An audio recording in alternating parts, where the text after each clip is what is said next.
Unbeknownst to many Canadians, relations between Canada and the state of Kentucky date as far back as the War of 1812. Today, 200 years later, Canada is Kentucky's largest trading partner.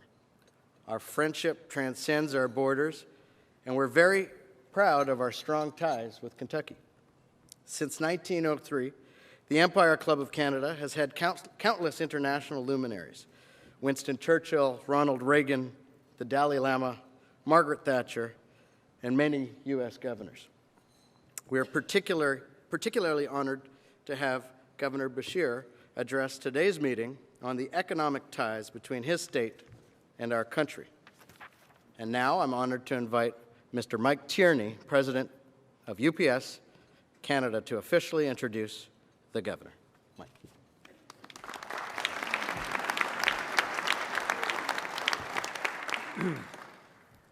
Good afternoon, everyone. I'm thrilled to be here today to introduce today's speaker. Since I began my career at UPS 32 years ago, I've had the opportunity to watch the company grow in Canada. In fact, in 1975, Canada was the launch site of UPS's international business.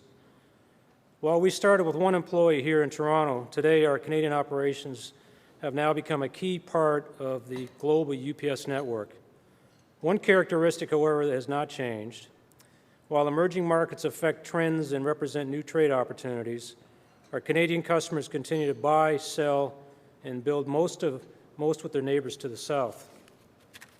In fact, given the changing landscape of global business and speed to market requirements, we know it is critical that Canada and the U.S. remain strong partners.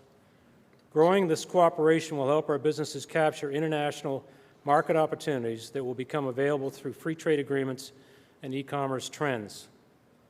It is with this in mind that I would like to welcome our keynote speaker this afternoon. Born in Hopkins County, Kentucky, Stephen Beshear was one of 5 children, raised by a Baptist minister and a mother dedicated to her community.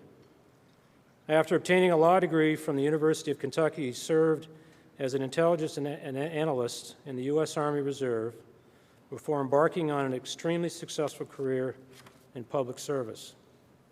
He has served as a state representative in the Kentucky General Assembly, Attorney General, as well as Lieutenant Governor. In 2007, he was elected governor of the Commonwealth of Kentucky. In his role as governor, he has remained committed to developing international trade opportunities for businesses in an effort to strengthen the state economy. His presence here today marks the first ever Kentucky Export Initiative trade mission, with the goal of increasing commerce and trade with Canada. From a UPS perspective, the state of Kentucky is a special place. It is the home of the heartbeat of UPS's global infrastructure, our international air hub, Worldport. With 250 flights in and out every night, Worldport sorts and dispatches packages and freight shipments for all major U.S. and international hubs, including those in Canada.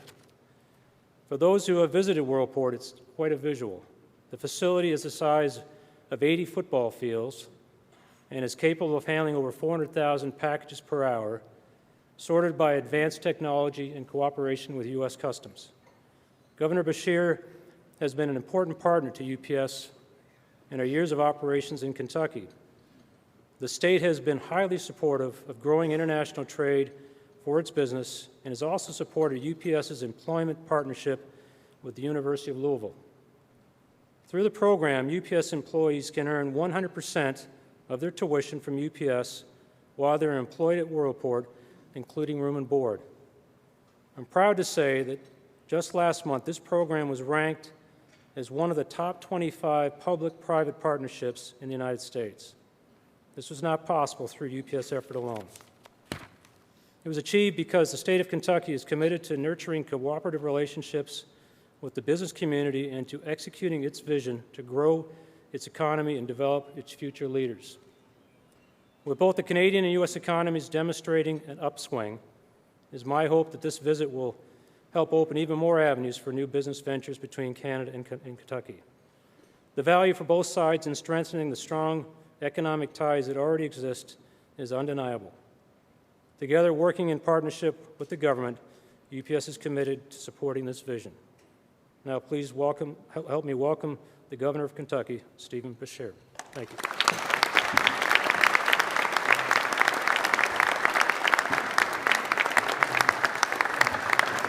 Thank you. Thank you very much.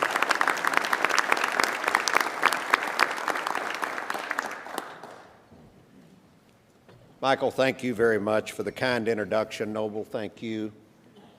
And thanks to the Empire Club for honoring me by allowing Steve Beshear, as Governor of Kentucky, to come and speak to a club in its 110th year, as I understand. And when I heard from Noble and saw the book with so many famous names of people who have spoken to this club, it is indeed an honor to now be a part of that tradition and that history. You know, as the Commonwealth of Kentucky's chief executive, I also appreciate the opportunity to come before the Empire Club to make the case for stronger economic ties between Canada and Ontario specifically and the Commonwealth of Kentucky. I know that many of you, when you think of Kentucky, you may think Kentucky Fried Chicken. Some of you may think the Kentucky Derby. And I will tell you that one of the reasons a Kentuckian wants to be governor of Kentucky is that you get to give out the Derby trophy every year. We're also known for our bluegrass music, for native sons like Abraham Lincoln and Muhammad Ali, for the Mammoth Cave System, which is the biggest cave system in the entire world, for college basketball, because for 2 years running now, we've had the NCAA National Basketball Champion in Kentucky. When you think of Kentucky, I know that most of you think about bourbon, that brown liquid that we are so proud of and that we make so much of in Kentucky. As a matter of fact, Kentucky makes 95% of the world's bourbons. The other 5% is counterfeit.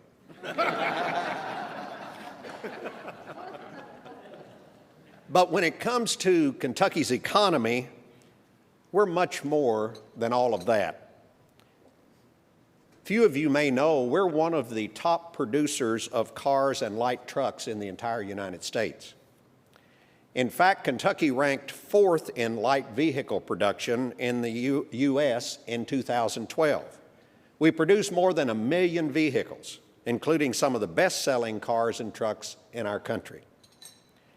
Kentucky also has strong manufacturing presences in food products, chemicals, machinery, and fabricated materials, to just name a few. We boast a long-standing agriculture and agribusiness industry. Historically, we were dominated by tobacco, and that obviously has changed over the course of years. We've now become increasingly diversified, with additional focuses on agritourism and agri-energy initiatives. We also have a growing high-tech industry with clusters in biologistics and biosciences. As a result of efforts to attract and cultivate innovative businesses and companies, we boast almost 1,830 bioscience and health science companies with 104,000 people working in advanced research and development fields like nutrigenomics and therapeutics to treat cancer. Kentucky also has a history of entrepreneurship and innovation. We invented the first traffic light in 1923. We created the first industrial robot in 1954. We conducted the first hand transplant, the first human hand transplant in 1999. And in 2011, we developed the first algae biomass containing over 70% fat, which may lead to a more economical process of producing biofuel from algae. And this entrepreneurial spirit is spreading. In the 2011-2012 timeframe, Kentucky ranked second among all of the states in the United States for growth rate in number of new firms per million residents. Above all, Kentucky has a growing reputation as a dynamic and business-friendly location for international companies. Simply put, we welcome foreign investors and transplanted citizens with open arms. About 425 companies representing 30 nations around the world are now located in the Commonwealth, employing more than 80,000 people. Almost 35% of all new capital investment and almost 20% of all new jobs announced in Kentucky last year were a result of foreign-owned enterprises. And that wasn't accidental. Since I became governor in 2007, I made it a priority to expand Kentucky's presence in the global economy, both strengthening our position as a trading partner and attracting investment from beyond our nation's borders. To be successful in this increasingly sophisticated world and to survive the volatile up and down marketplace, it's imperative that we look beyond our borders and build relationships, and not just economic relationships, but social and personal relationships on a global level. That mission has taken me around the world, to Germany, France, England, to India on a couple of occasions, to China, Taiwan, and repeatedly to Japan. Each of those trips has brought new investment to Kentucky as foreign-based businesses learn what great opportunities exist in the Bluegrass state. This is my first trip to Canada in an official capacity. That is ironic in a sense because you are Kentucky's #1 trading partner. Canada in general, Ontario in particular. In fact, Kentucky and Canada trade some $11 billion in goods every year. 33% of all Kentucky trade is conducted with Canada, which exceeds the collective total of our next 5 international trade destinations. Furthermore, over 500,000 Canadians visit Kentucky each year. Many of them come and visit what we call the Bourbon Trail. We created, as California did some years ago for the wine industry, we created a visitation for bourbon. And many of those 500,000 Canadians come home feeling good, but impressed by Kentucky's bourbon industry. More than 70,000 Kentuckians last year traveled north. Both Canadian and Kentucky companies have reaped the payoff of investing across the border for more than half a century, and that investment has gone both ways. Just to give a few examples, back in 1953, a restaurateur that had this white suit on and this white beard by the name of Colonel Harlan Sanders opened a Kentucky Fried Chicken location in Calgary. Today, there are over 900 KFC outlets all across Canada. In 1960, a Kentucky chemical manufacturer and oil refinery named Ashland established a regional headquarters in Canada. Today, Ashland, Canada has a network of facilities coast to coast with $125 million in sales. And Alltech, a Lexington-based innovator in animal health and nutrition, came to Canada in 1988. Today, its Alexandria plant is one of the largest organic minerals facility in the world. Now, back in Kentucky, we're home to 35 Canadian-owned businesses that employ over 6,000 people, including companies like Martin Ray International, Magna Cartop Systems, Ferris Corporation, ABC Automotive Systems, and Westport innovations. In 2011, Martin Rea International announced a $12 million investment in its facility in Shelbyville, Kentucky, to manufacture parts for the next generation Ford Escape. Martin Rea now employs 800 Kentuckians at 2 plants in the Commonwealth. In 2012, Westport Innovations celebrated the grand opening of its $4.5 million facility in Louisville, Kentucky, which will install compressed natural gas fuel systems in Ford Super Duty trucks. These investments demonstrate the value of our two-way relationship. Now, our Canadian friends here obviously understand better than anyone why Kentucky companies are attracted to the Canadian marketplace. Canada offers a low cost of doing business as a leader in low corporate tax rates and is consistently ranked by Forbes magazine as one of the top countries in the world to do business. But you might be less familiar with why Canadian companies and investors are looking to the Bluegrass state. Quite frankly, we also have a lot of strengths. Lower operating costs than many areas in the United States, including low taxes and among the lowest utility rates. Robust incentive programs aimed at both recruiting new companies and helping existing companies expand their facilities, their product lines, and their workforces. A central location. Kentucky is within 600 miles of 2/3 of the U.S. population and less than a day's drive from some of Canada's largest population centers. Extensive highway, air, rail, and waterway transportation systems, including about 60 public airports. 2 major air cargo hubs, giving companies a leg up on getting products, papers, and packages into the global stream of commerce. Michael mentioned the Worldport that UPS has in Louisville. If most of you go out tonight to your favorite restaurant and you order your fresh lobster, chances are that lobster spent last night in Louisville, Kentucky. Most of all, Kentucky has a vibrant, skilled workforce that is getting stronger all the time. The Commonwealth is committed to developing a well-trained and efficient workforce capable of competing in this global economy.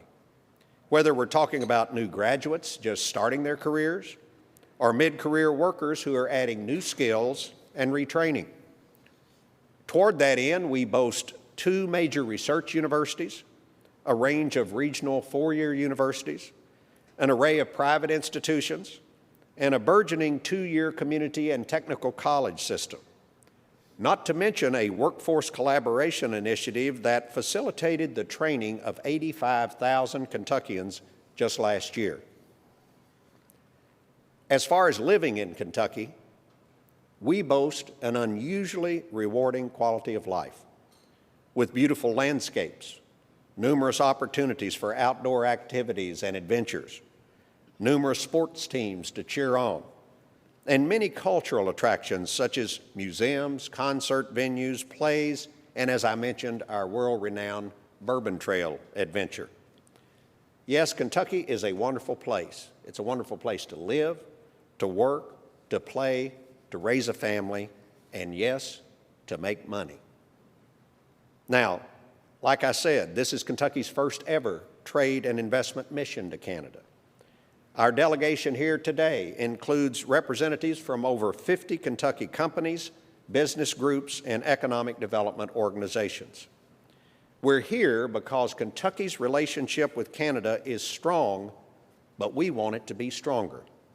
We want to work with you to expand the breadth and depth of our trade and investment ties, to improve the health of both of our economies and the quality of life of both of our peoples.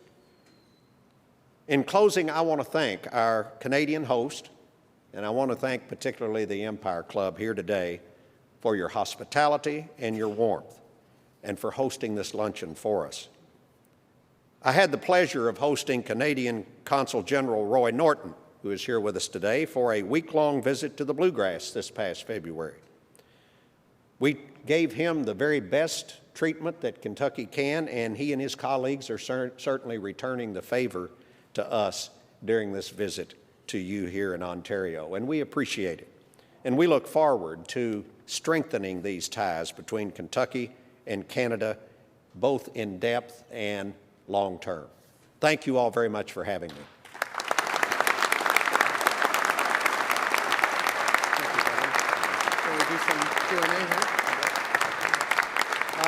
Ladies and gentlemen, the governor has a few minutes to answer any questions that you may have of him. And I'm sure that if he doesn't want to answer them, Secretary Hayes will answer them for him. So please, there's microphones roaming around. If anyone has a question, Governor, why don't you take the podium? All right. Just the easy ones.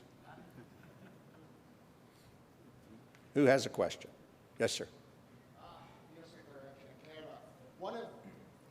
One of the big challenges between Canada and the United States, of course, is cross-border movement of goods and services.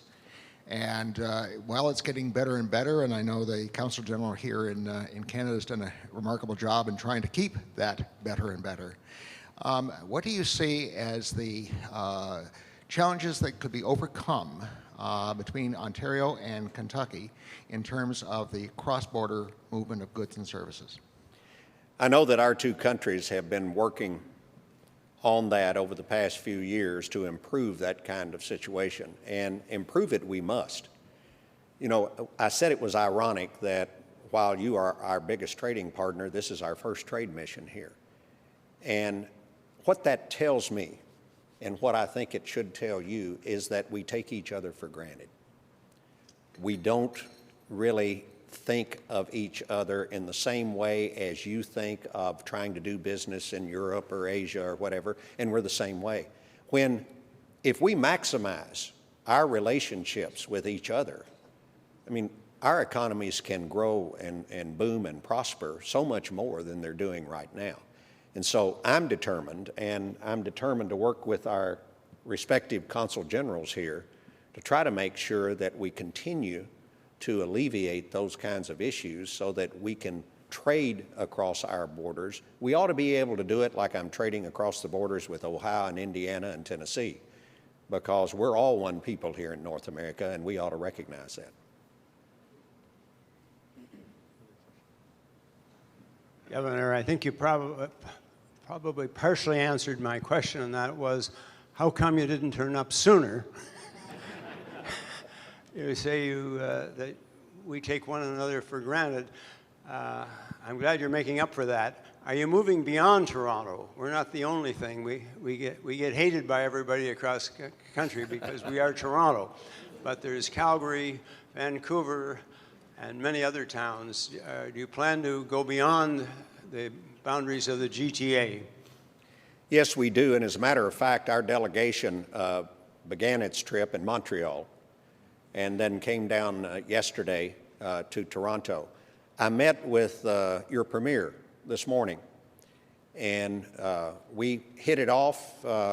She's a very intelligent lady and is very interested in promoting trade between Kentucky and Ontario, and I have invited her and her ministers and a trade delegation to come to Kentucky, and we're going to start working on that. I'm hopeful that we'll be able to do that sometime in the near future.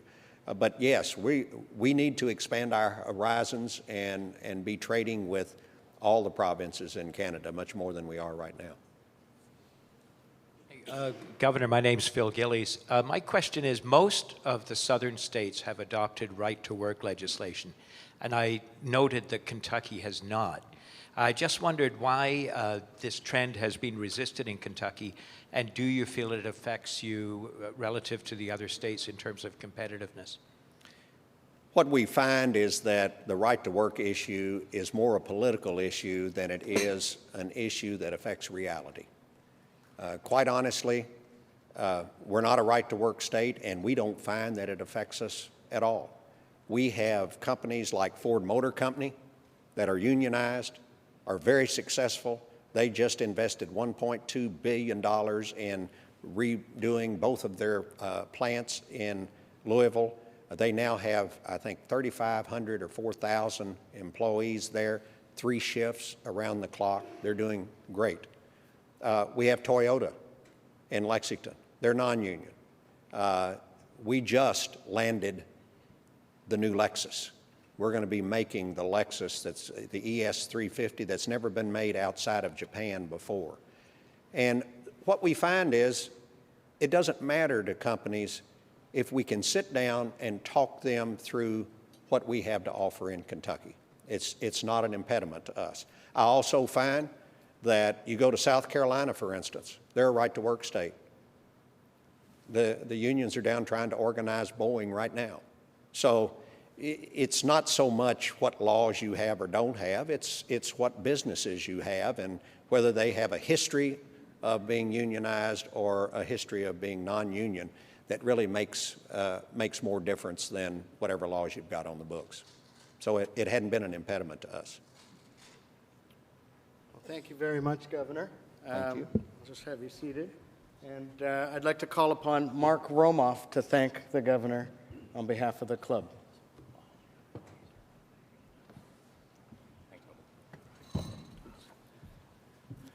Governor, thank you very much for what is a wonderfully informative set of remarks. I'm sure lots of us have learned a lot in this room. In fact, there's some active tweeting going on at the moment, myself included. So if you thought I was reading my emails, I was actually doing something else.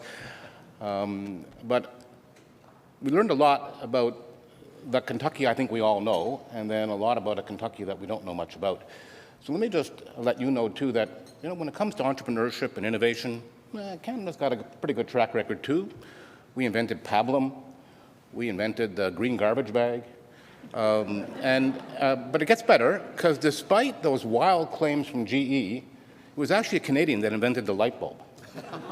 But in traditional Canadian weakness, our inability to commercialize our own technologies led to the inventor of the light bulb selling the patent to Edison. What a big mistake that was, right? Boy, sometimes we just don't get it right. And also, as I know you'll appreciate, we invented basketball. But we're very pleased to, And once you guys learn how to play, actually you can come back and we'll take you on. Very cool, very cool. There's a lot of byplay going on here that, we'll be tweeting about a little bit later on. But more seriously, I think that in a sense, Canada and Kentucky suffer from the same fate. We're not today what we were many years ago, and yet there are still lots of people today all around the world who think we are still what we were many years ago. So it's really important to get out there and tell the story. And as a former diplomat in the U.S. myself, I know that irrespective of how large our trade and investment relationship is, the understanding is still a work in progress. So it takes real strong leadership and folks who can get out there and deliver the messages in a way that is so self-effacing, which you've done today, and which is so effective in heightening awareness and hopefully motivating everyone in this room to pay a little more attention to the state of Kentucky. And to tell you the truth, you got some great ambassadors in the room, because that Secretary of yours, he's been talking to me about Kentucky for the last hour. I tell you, I've had it to hear. And we have a great Consul General in Kentucky, and quite frankly, he is a strong advocate for your state back here in Canada. So you've got a great team working for you on both sides of the border, and I hope that this will be the beginning of a long and productive relationship in terms of visits back to Canada. And I know there is interest, certainly you heard it this morning, in folks coming to Kentucky and learning a bit more face-to-face about the opportunity to build strong economic ties, build on our trade and investment relationship, because there's still lots of opportunity for growth. So on behalf of the club, all of the folks that are here today, thank you very much for a very interesting speech, and we look forward to seeing you on your next visit.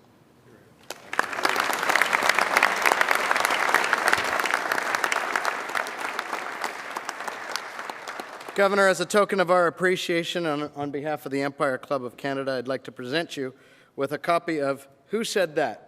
It's a book commemorating our 100 years, 10 years ago, of a selection of notes, quotes, and anecdotes of various speakers of the club.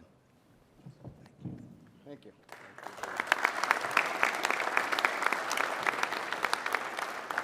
Finally, each of you should have at your seat a list of upcoming events. I'm pleased and delighted to let you know that our last speaker of this season is Cardinal Collins in conversation with Anna Maria Tremonti, and he'll be speaking about inside the papal conclave, secrets in the conclave. So we look forward to seeing you on June 20th. I'd like to thank UPS for sponsoring today's event. Thank you, Mr. Tierney. I'd like to thank the National Post, our print media sponsor. This meeting will be carried and aired on Rogers TV. We're very grateful for your ongoing support. We're on Twitter and Facebook and have our website address at www.empireclub.org, where membership details are available. Thank you all for coming. Thank you, Governor Beshear. This meeting of the Empire Club of Canada is now adjourned.